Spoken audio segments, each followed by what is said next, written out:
العليم من الشيطان الرجيم. بسم الله الرحمن الرحيم. الحمد لله رب العالمين، وبه نستعين على أمور الدنيا والدين، والصلاة والسلام على أشرف الأنبياء والمرسلين، سيدنا ومولانا وحبيبنا وشفيعنا محمد صلى الله عليه وسلم. اللهم صل على سيدنا محمد وعلى آل سيدنا محمد. أما بعد، السلام عليكم ورحمة الله تعالى وبركاته. Alhamdulillah, syukur kita selama-lamanya kita panjatkan kehadrat Allah Subhanahu wa ta'ala, kerana dengan limpah izin kurnia setia inayahnya Allah Subhanahu wa ta'ala masih memberi kita kehidupan, masih memberi kita peluang untuk menghirup nafas, menghirup udara Allah Subhanahu wa ta'ala. Dan dengan rahmat serta taufik dan hidayahnya, Allah Subhanahu wa ta'ala memilih kita dalam kalangan ahli karyah yang seramai-ramai yang ada. Kita dipilih oleh Allah Subhanahu wa ta'ala untuk hadir pada malam ini, sama-sama mendirikan solat fardhu maghrib secara berjemaah di tempat azan diazankan, dan sementara menunggu fardhu isya, dan kita duduk sebentar, kita berniat iktikaf. Bagi yang belum, sama-sama kita berniat iktikaf, supaya apa sahaja yang kita perlakukan selama keberadaan kita di dalam masjid ini dikira oleh Allah Subhanahu wa ta'ala sebagai ibadat.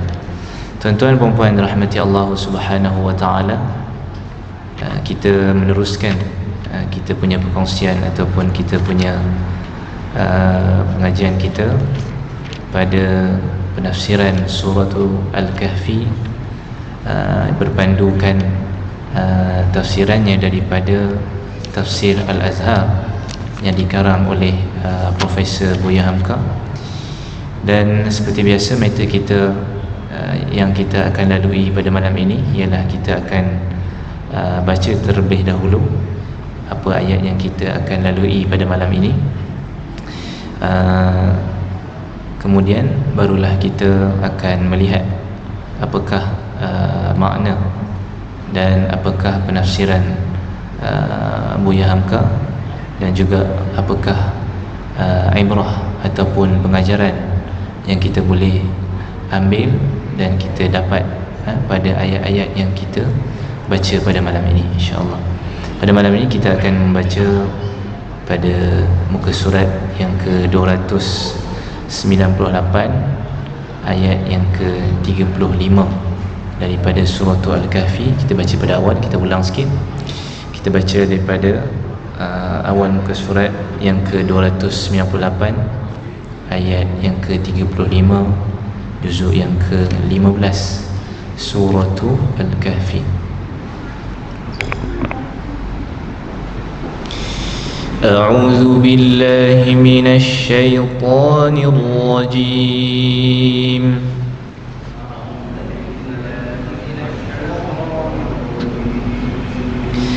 بسم الله الرحمن الرحيم.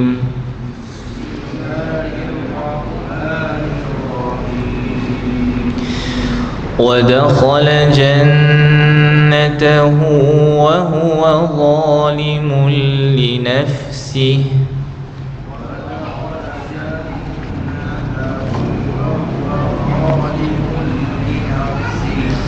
قال ما أظن أن تبيد هذه أبدا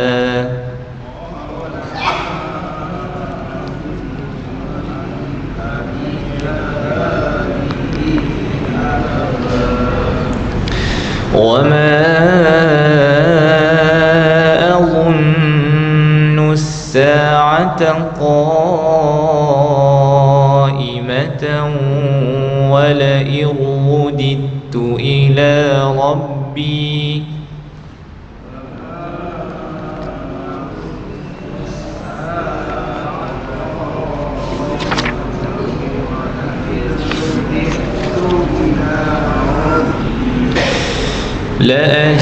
لأجدن خيرا منها منقلبا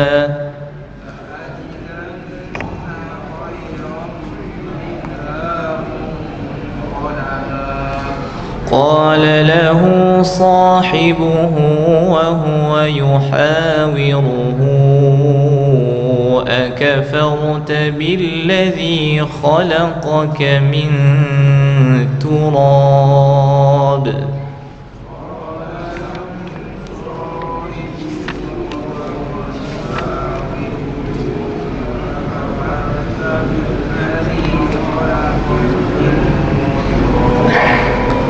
ثم من نطفة ثم سواك رجلا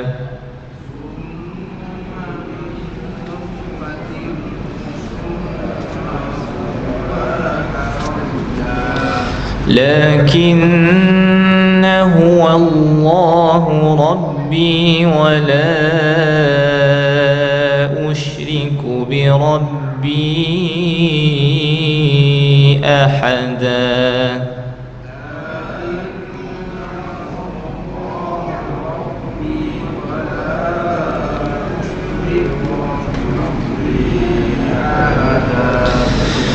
ولولا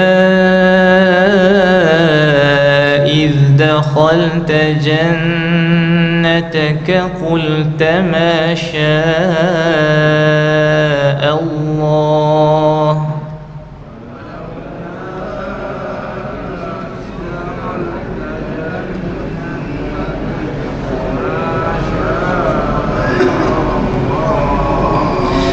قلت ما شاء الله لا قوة إلا بالله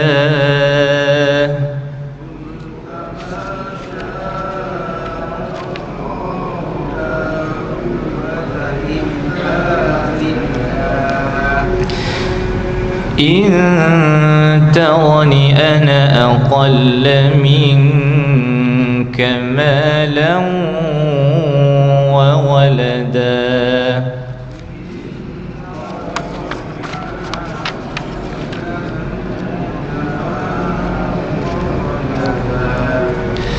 فعسى ربي أن يؤتيني خيرا من جنتك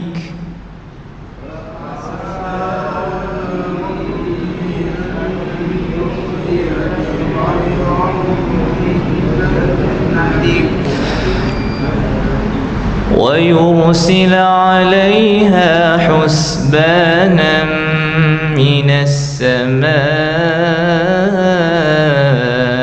فتصبح صعيدا زلقا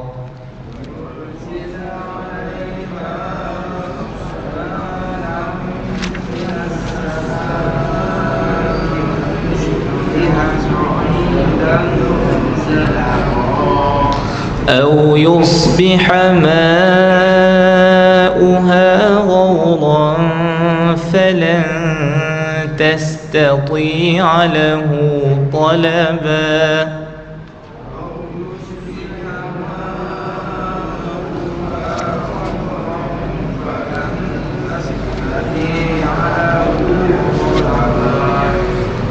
وأحيط بثمره فأصبح يقلب كفيه على ما أنفق فيها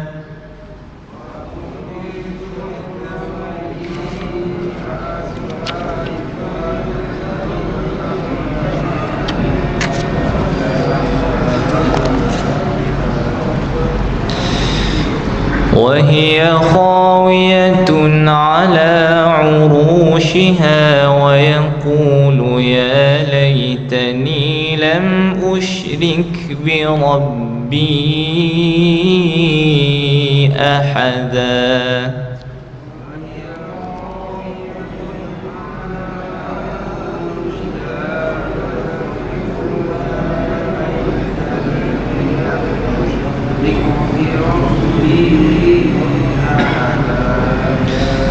ولم تكن له فئة ينصرونه من دون الله وما كان منتصرا.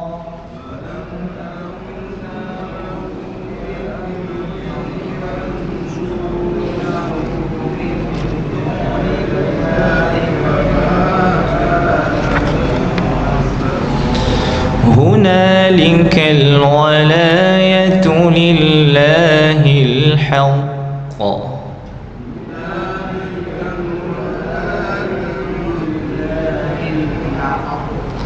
هو خير ثوابا وخير عقبا.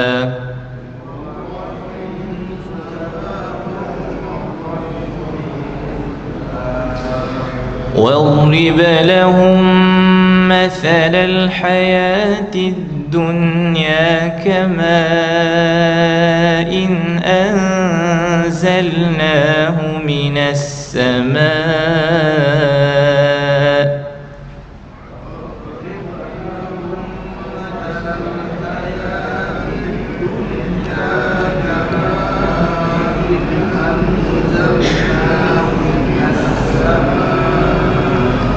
فاختلط به نبات الأرض فأصبح هشيما تذروه الرياح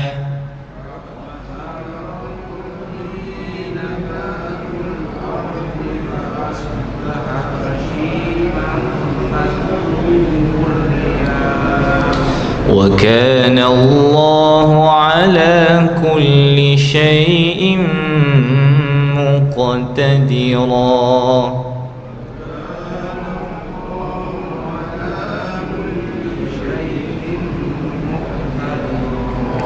صدق الله العظيم.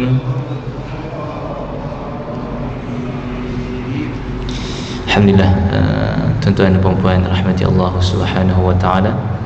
Pada malam ini selesai kita membaca lebih kurang 11 ayat yang kita lalui pada malam ini pada suratul Kahfi, dengan kita membaca menggunakan tarannum rast. Nama dia rast. Rast ni biasanya digunakan oleh Imam Sudais lah. Saya buat tak apa nak jadi, tapi itulah bunyi ras dia. Sebab Imam Sudais, Abdul Rahman Sudais, selalu bawa ras. Tapi ras ni susah dia apa? Sebab dia kena bawa dengan tinggi. Dia kena, kita punya suara tu tinggi dan kita kena ada stamina lah untuk bawa ras ni, rast. R-A-S-T, rast. Biasa kalau bayati ke nahwan ke, kita boleh bawa suara biasa je kan, so kurang penat. So bila tarawih tu, kalau rakaat pertama kedua kita dah bawa ras dah, nanti rakaat yang seterusnya kalau kita nak bawa 20 rakaat, kena minum air banyak sikit lah, nanti tak larat. Ras Alhamdulillahi Rabbil Alamin. Sudah saya selalu bawa gitu lah, itu ras. Baik, tuan-tuan dan puan rahmati Allah Subhanahu wa taala, pada malam ini bukan ras yang kita nak sembang, tetapi kita nak membicarakan tentang sambungan kisah pemilik dua kebun dan juga saudara Islamnya. Kita recap sikit. Kisah ini bermula pada ayat yang ke-32, ayat yang ke-32, 297 muka surat.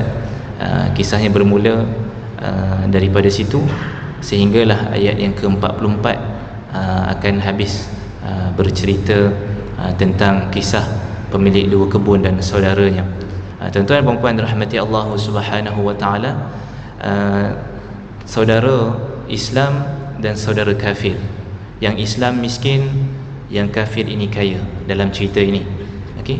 Kita recap sikit. Yang Islam bernama Yahuza, dikatakan oleh Imam Al-Baghawi, dan yang kafir dikatakan namanya Qurtuz.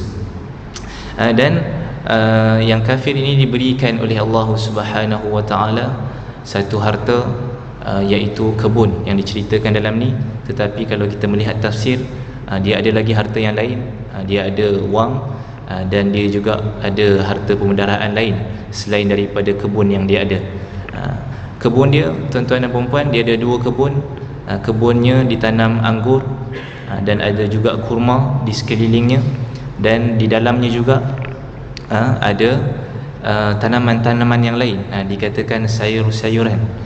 Dan juga kebun ni nak kata cantik tak cantik, subur tak subur, di antara dua kebun tersebut ada satu sungai, yang sungai ni tak pernah kering. Dan itulah gambaran betapa besarnya nikmat yang dikurniakan Allah Subhanahu wa taala kepada seorang yang bernama Qurtuz, dikatakan namanya Qurtuz, iaitu seorang kafir, dan dia mempunyai saudara Islam yang lain yang juga didatangkan kisahnya dalam ayat tersebut, iaitulah bernama Yahuza. Kemudian kita pergi ke ayat yang ke-35, tuan-tuan dan puan-puan.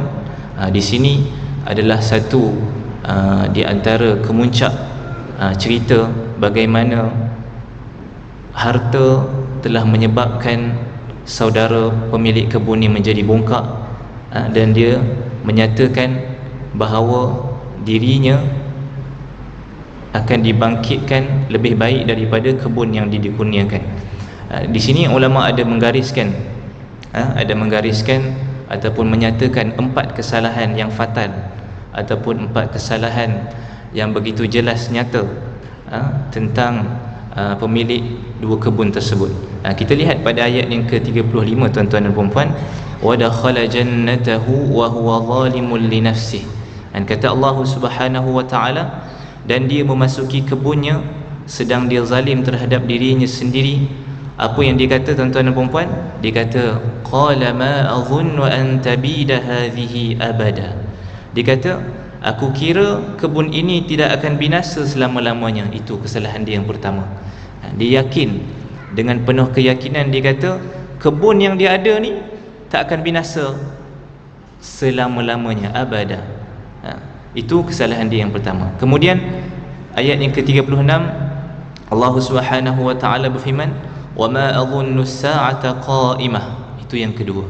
Dia kata apa? Dan aku tidak mengira hari kiamat itu akan datang. Itu kesalahannya yang kedua. Bahawasanya dia kata dia tak percaya kiamat itu akan datang. Sedangkan kalau kita sebagai seorang Islam, seorang Muslim yang sejati, percaya kepada hari akhirat atau yaumul qiyamah, itu ialah satu daripada rukun iman yang 6. Wajib kita percaya. Kemudian wala irudittu ila rabbi la ajidanna khairan minha munqalaba. Kemudian kesalahan yang seterusnya ialah dia kata apa? Dan jika sekiranya aku kembalikan kepada Tuhan aku dikembalikan kepada Tuhanku, pasti aku akan mendapat tempat kembali yang lebih baik daripada kebun-kebun itu. Itu dia, tuan-tuan dan puan-puan. Dia dah lah tak percaya kiamat, kemudian dia kata kebun dia tak akan selama-lamanya musnah.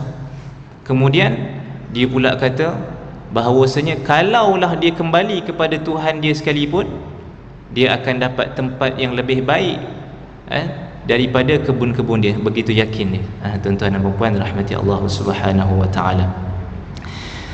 Kemudian Allah Subhanahu wa taala sambung ayat yang ke-37, qala lahu sahibuhu wa huwa yuhawiruh.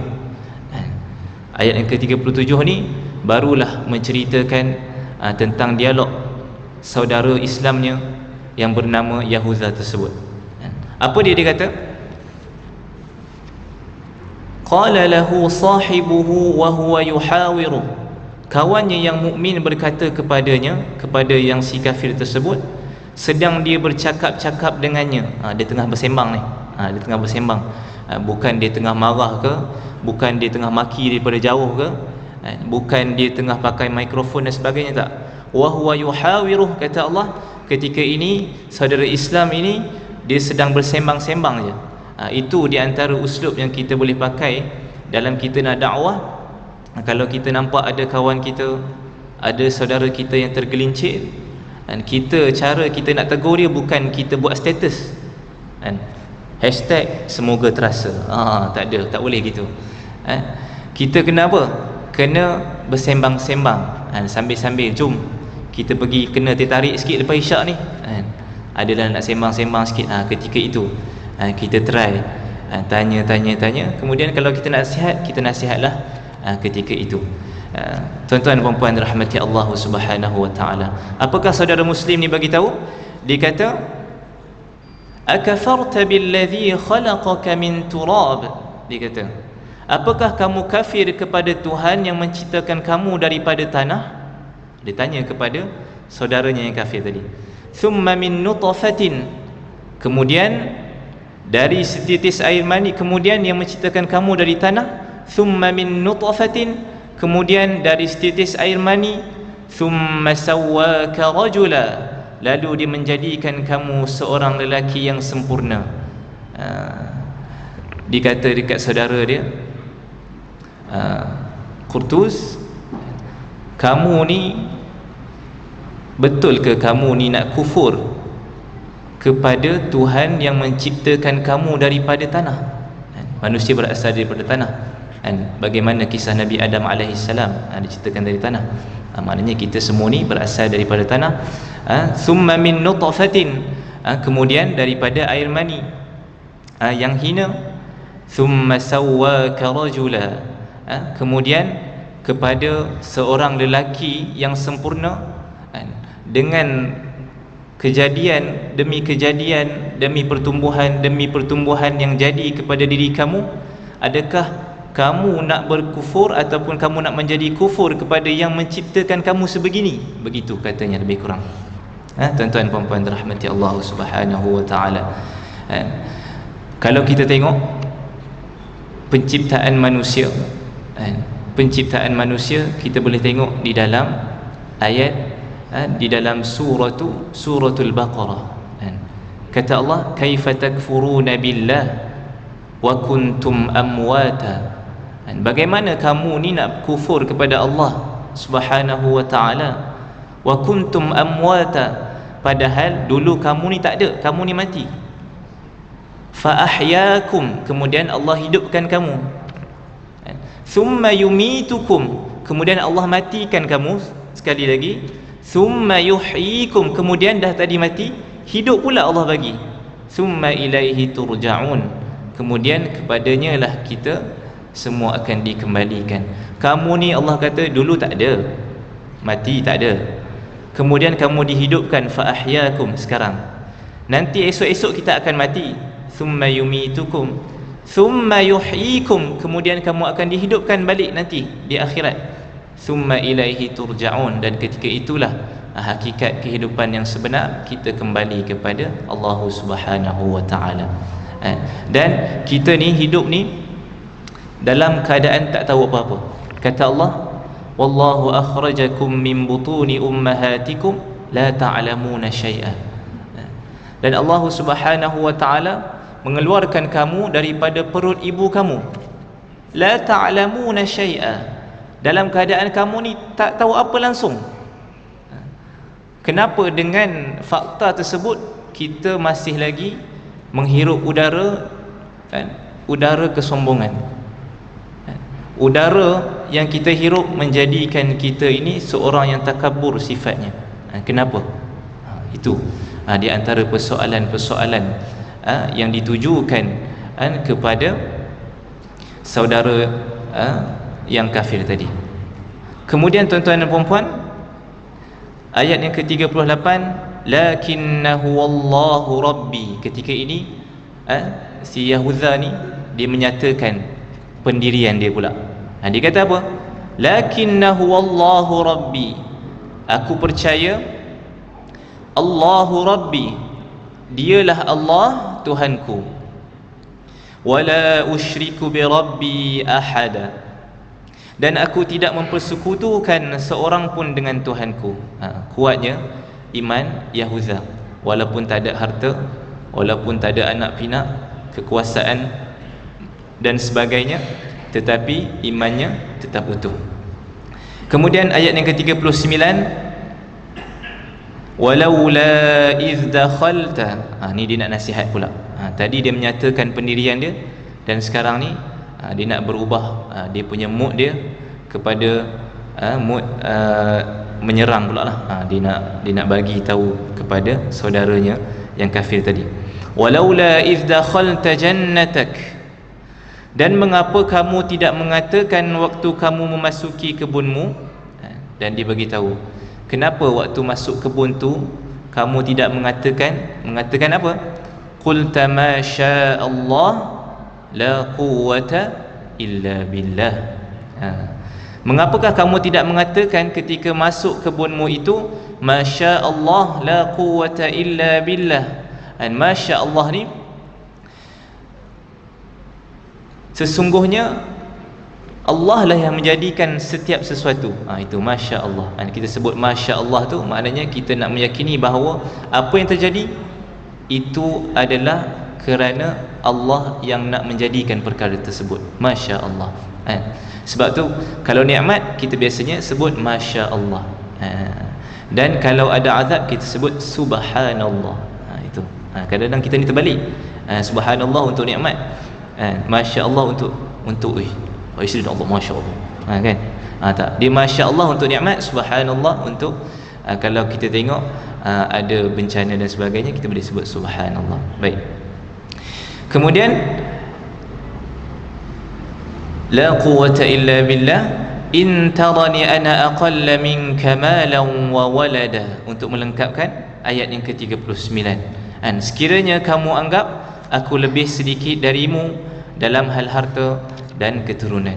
Tuan-tuan dan puan dirahmati Allah Subhanahu wa taala, di antara zikir yang kita boleh lakukan, yang kita boleh amalkan, dan bahkan yang paling afdal pun zikir yang kita kena amalkan ialah zikir yang datangnya daripada Al-Quran. Itu nombor satu. Apa-apa sahaja doa yang ada dalam Al-Quran, itulah yang paling utama kita amalkan. Apa doa dalam Al-Quran? Rabbana zalamna anfusana wa illam taghfir lana wa tarhamna lanakunanna minal khasirin. Ada dalam surah A'raf. Itu Rabbana atina fid dunya hasanah wa fil akhirati hasanatan wa qina adzaban nar. Doa dalam suratul Baqarah. Rabbana ighfir lana wa li ikhwanina alladhina sabaquna bil iman ولا تجعل في قلوبنا غلا للذين آمنوا ربنا إنك رؤوف رحيم. 28. Dan doa-doa yang lain, di antaranya masya Allah la quwwata illa billah. Ini antara doa yang kita boleh amalkan dalam kehidupan seharian kita. Kerana apa? Kerana Imam Malik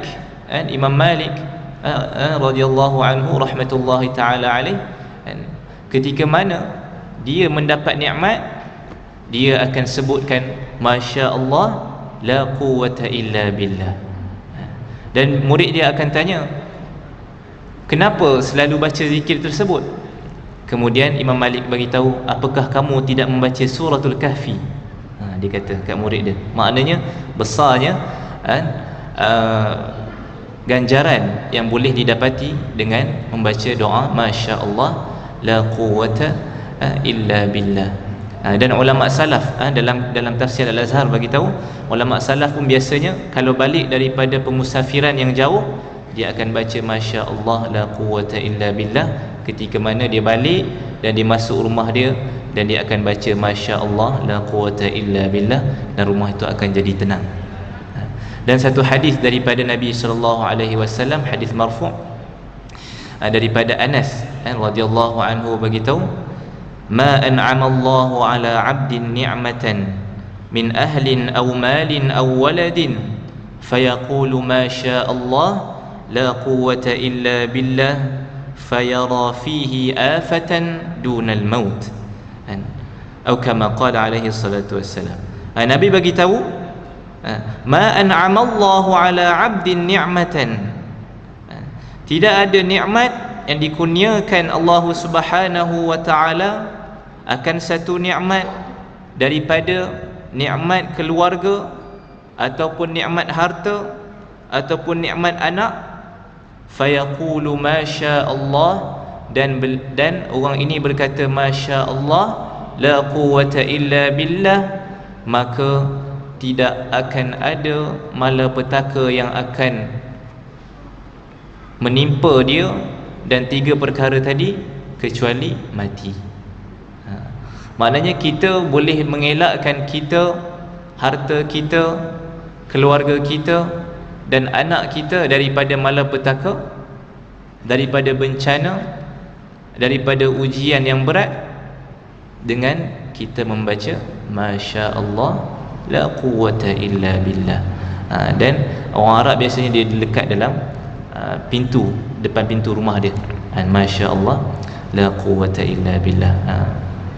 Dan dalam hadis yang lain pun banyaklah bagi tahu masya Allah la quwwata illa billah ni dia adalah satu perbendaharaan daripada perbendaharaan di dalam syurga, kanzun min kunuzil jannah, dalam 2-3 hadis. Dan la quwwata illa billah ni juga adalah satu zikir yang kita menyerahkan bulat-bulat kekuatan kita kepada Allah.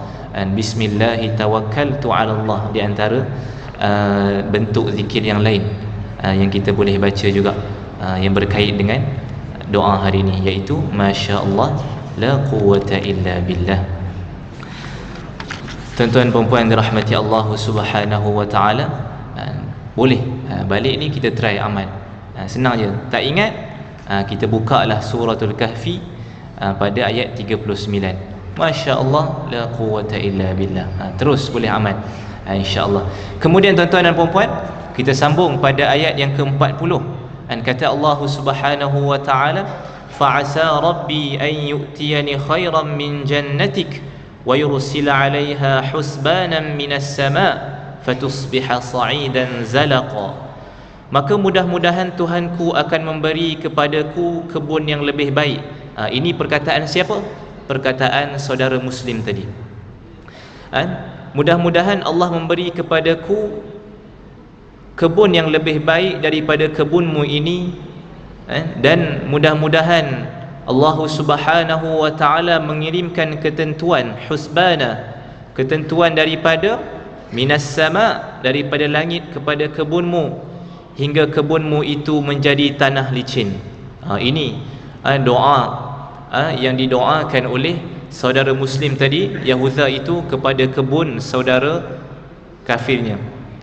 Sebab Qurtus ataupun saudara pemilik dua kebun tadi ni, dia dah kufur kepada Allah dan dia begitu bongkak dengan mengatakan dia tidak akan binasa dan akan mendapat kelebihan pula dan sebagainya. Dan ketika ini hamba yang mukmin, saudara yang mukmin muslim tadi telah berdoa dengan mudah-mudahan Allah memberi dia kebun yang lebih baik daripada kebun saudara dia, dan Allah memberi husbana, satu ketentuan daripada langit untuk habiskan, licinkan kebun tadi. Dan maka Allah Subhanahu wa taala turunkan husbana. Husbana ni satu ketentuan. Ketentuan ni ulama ada sedikit perbezaan pendapat. Ada dikatakan Allah turunkan petir, dan dalam tafsir Al-Azhar sebut Allah turunkan banjir kepada kebun ni. Lalu apa jadi kat kebun ni? Terus habis, kering kontang, dan juga jadi padang jarak, padang terkubur, habis. Itu azab yang diberikan oleh Allah Subhanahu wa taala kepada orang yang kufur. Sebab itulah tuan-tuan dan puan-puan, kalau kita dikurniakan harta yang banyak, kita jangan letakkan kemuliaan diri kita pada harta. Harta hilang, kemuliaan diri terbang. Tak ada apa-apa. Kemuliaan diri kita, kita kena tahu bahawasanya kita seorang muslim, kena beriman kepada Allah Subhanahu wa taala dan meyakini apa sahaja yang ada di dunia ini hanyalah kurniaan sementara yang dipinjamkan oleh Allah Subhanahu wa taala kepada kita. Tuan-tuan dan puan-puan dirahmati Allah Subhanahu wa taala, kalau kita letakkan harta tu sebagai kemuliaan diri kita, hilang harta, kita hilang segala-galanya. Ada satu kisah daripada kisah seorang ilmuwan yang bernama Nasruddin Khojah. Kita biasa dengar kot Nasruddin Khojah ataupun Khoja. Dia seorang ilmuwan daripada Turki, zaman dululah, zaman kerajaan Seljuk ataupun zaman kerajaan Daulah Uthmaniyah zaman dahulu. Dia, tuan-tuan dan puan-puan, seorang ilmuwan, dan dia mempunyai buku-buku, dan dia ni terkenal dengan nasihat dia yang pendek tetapi nasihat dia mendalam. Nasruddin Khojah, boleh tuan-tuan tengok. Dia ni, tuan-tuan dan puan-puan, satu hari dia pergi ke satu keraian ataupun satu majlis, dan dia memakai baju yang buruk, yang biasa je.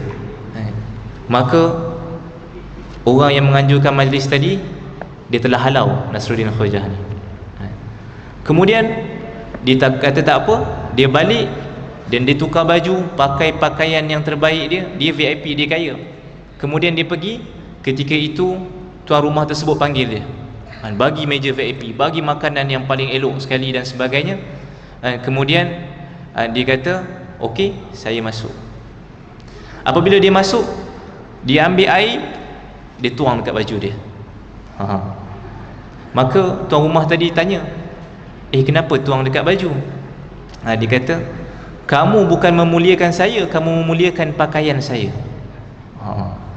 Dia kata, kamu bukan memuliakan saya, kamu memuliakan harta yang ada pada saya, iaitu baju saya yang cantik ni.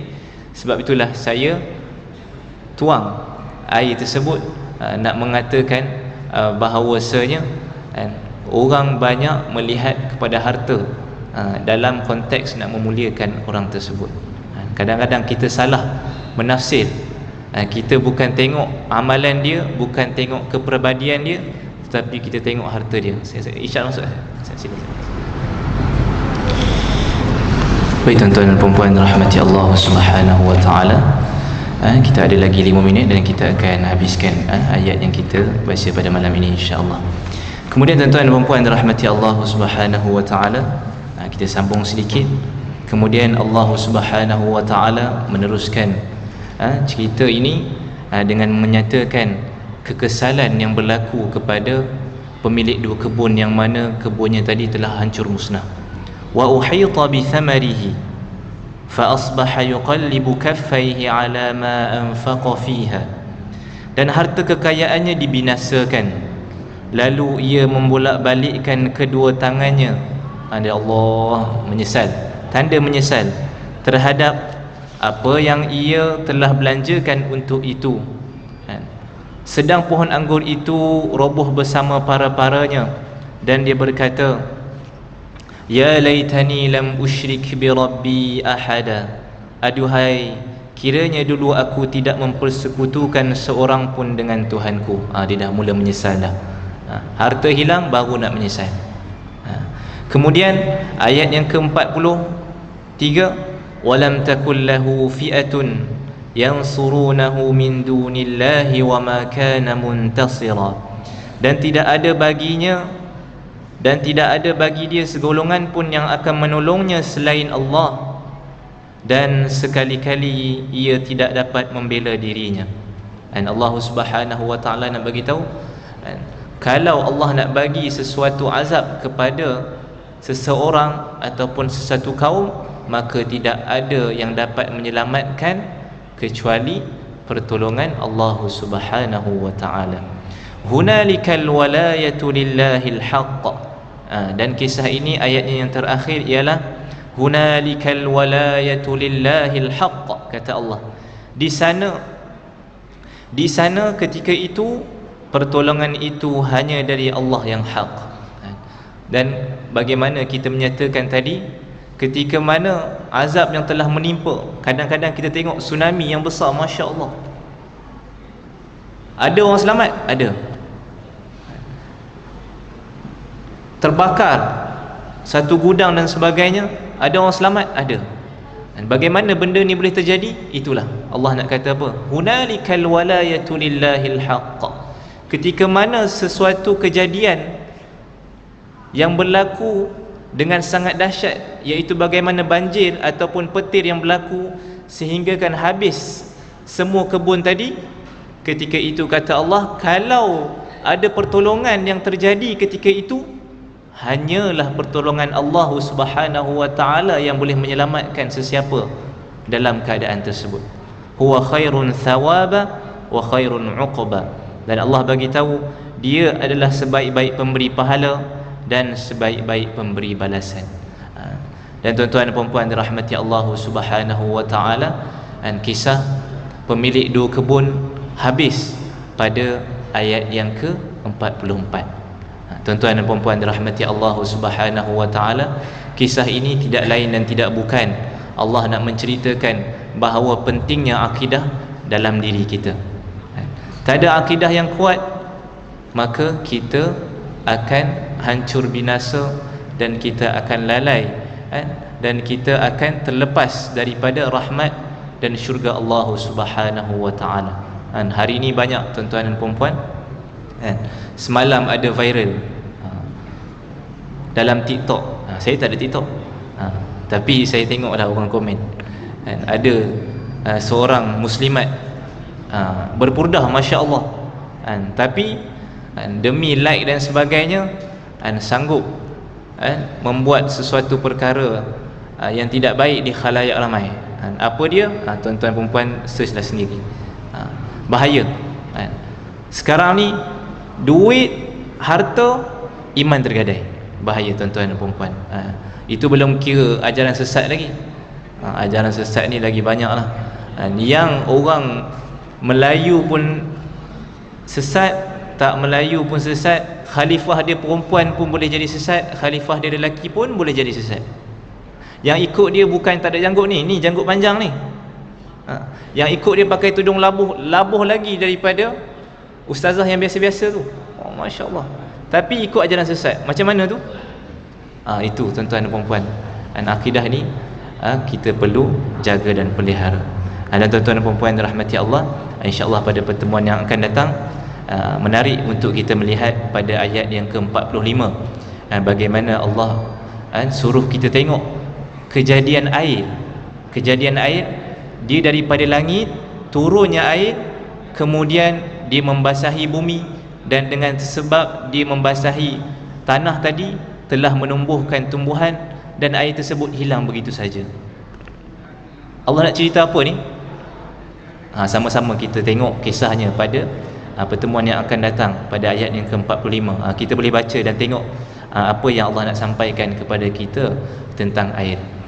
Tuan-tuan dan puan rahmati Allah Subhanahu wa taala, kita berhenti setakat ini sahaja dulu. Apa yang baik daripada Allah Subhanahu wa taala, apa yang buruk dan tersalah kata, saya minta maaf, itu atas kelemahan diri saya sendiri. Aqulu qawli hadza wa astaghfirullahal azim li wa lakum. Assalamualaikum warahmatullahi wabarakatuh.